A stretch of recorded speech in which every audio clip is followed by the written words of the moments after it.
also another one where they were 4% dehydrated. And these athletes did a variety of sprints and shots during the trial, and what the researchers found was that if you were either 2% or 4% dehydrated, you had a slower sprint speed and also less shots were taken. So this is great evidence that we need to make sure that players don't become 2 or 4% dehydrated during a game. I'll just show that again. So how can you check with your players if they are hydrated? So one of the things we do with most of our athletes is we tell them to check their urine colour.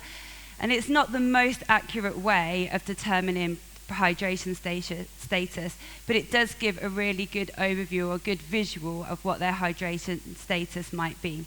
So before a match, if you get your players to do a urine sample and they're passing you a urine sample like the one on the left, it gives you a really good indication that they're already starting in a dehydrated state, and that can have further implications on their performance when they then start to play. So we always want urine to look like the one on the right. So we always say, aim for pale urine, so a lemonade kind of colour. We're not looking for pure, clear urine. We want it to have a bit of colour, so we want the urine to look like the one that's on the right-hand side. And then, as I said, you can also do sweat rate estimations for your players. So, as I said previously, if you did an hour session and somebody lost a kilogram, so before and afterwards, that is 1 litre of sweat, so you'd know that their sweat rate is 1 litre per hour. And you're trying to not necessarily match that, but get them to drink kind of similar amounts to what they're sweating to avoid that dehydration.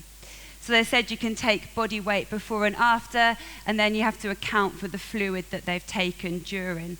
And if you do want any resources to measure this, there is a resource on the GSSI website where you can plug the numbers in and it will tell you the sweat rates of your athletes.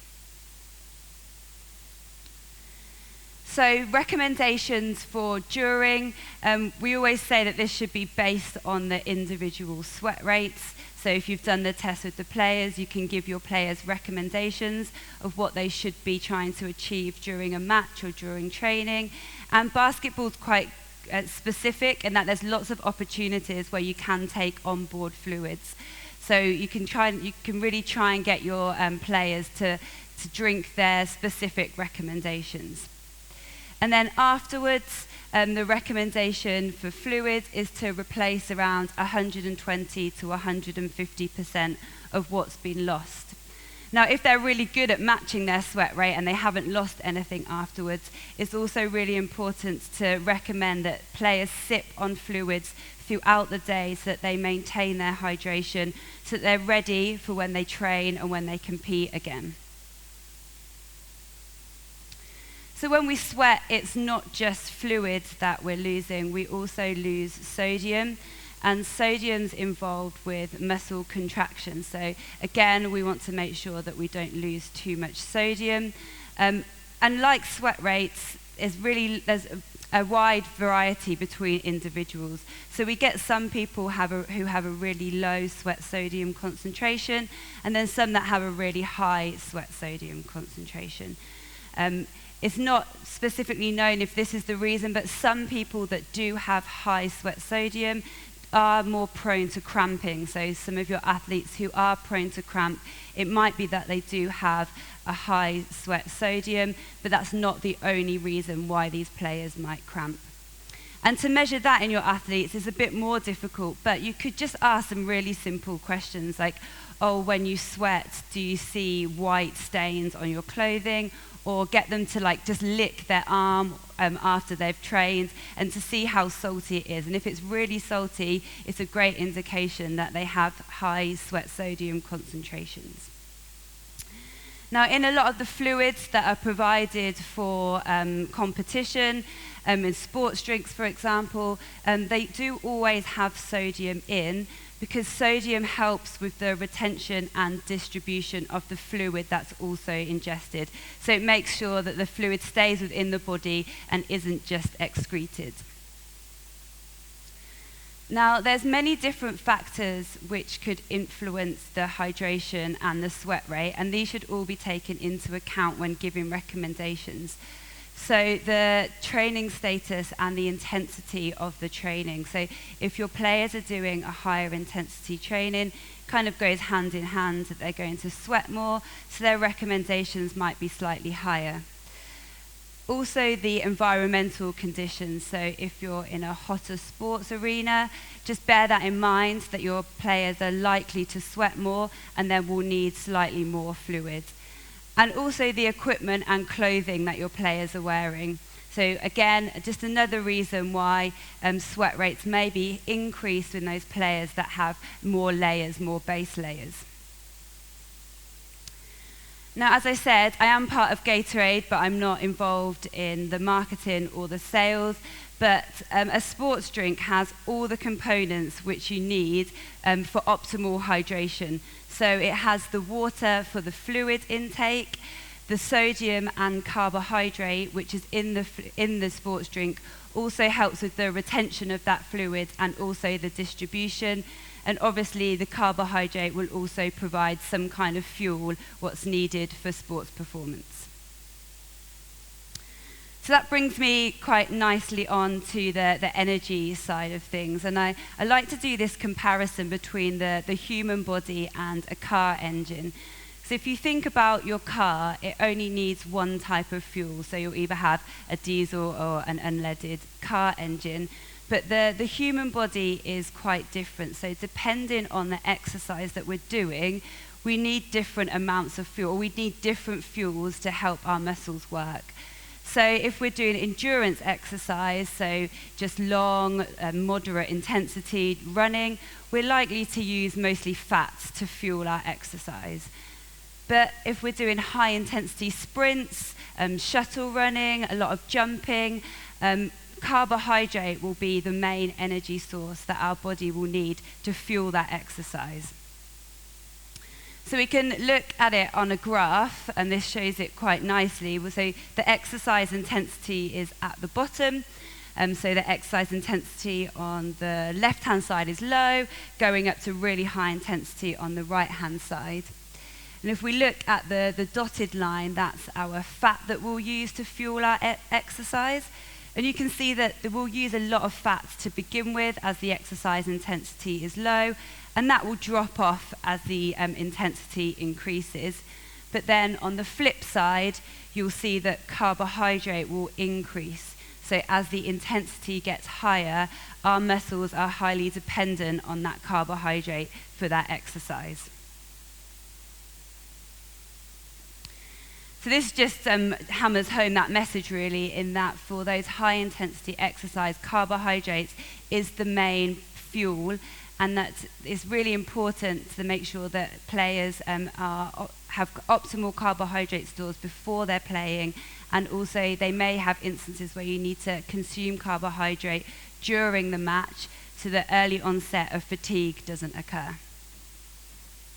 And this has been shown in lots of research studies, so I'm not going to bore you with all the science here, but there's been 10 out of 12 studies done where they've consumed carbohydrate, and there's been a consistent improvement in high-intensity exercise. So recommendations for team sports. The recommendations currently are that team sport athletes should consume around 30 to 60 grams of carbohydrate per hour. Now that is for performance and for games.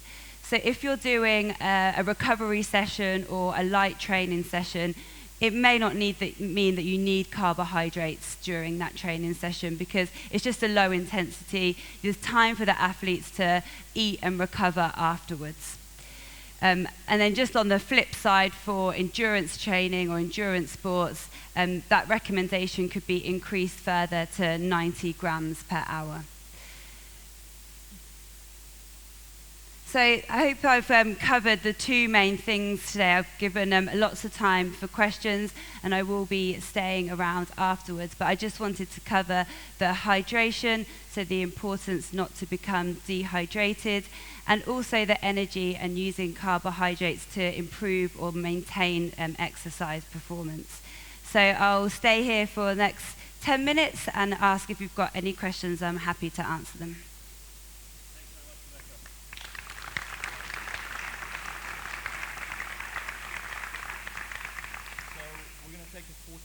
Oh, question, sorry.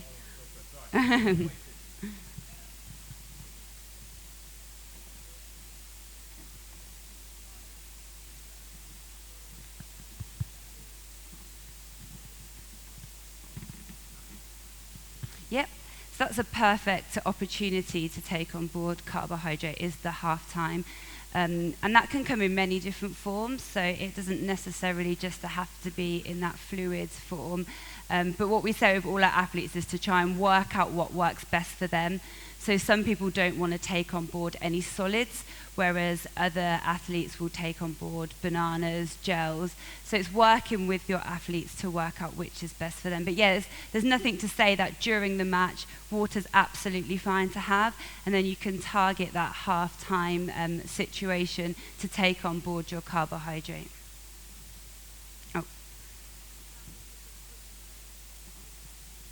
So yeah, the quickest source of energy would be high GI foods. So they're foods like really ripe bananas, so when they're really yellow. Sports drinks are high GI, sweets. No, it's not always that recommended for them to have them. But if you're thinking about just that match situation, that's a perfect opportunity where you can have those high GI. And that's prior to exercise as well. So things like jam sandwiches, jam bagels that are on white bread, that's also high GI, quick sources of carbohydrates.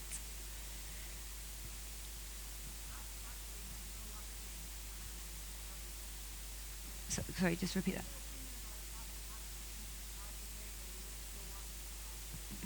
Yeah, I think that the type of carbohydrate is specific to what you're aiming to do. So throughout the day, and if you're not training, then carbohydrates which are released slow into the bloodstream are perfect. So that would be like your whole grains, and your whole grain rices, your whole grain pastas.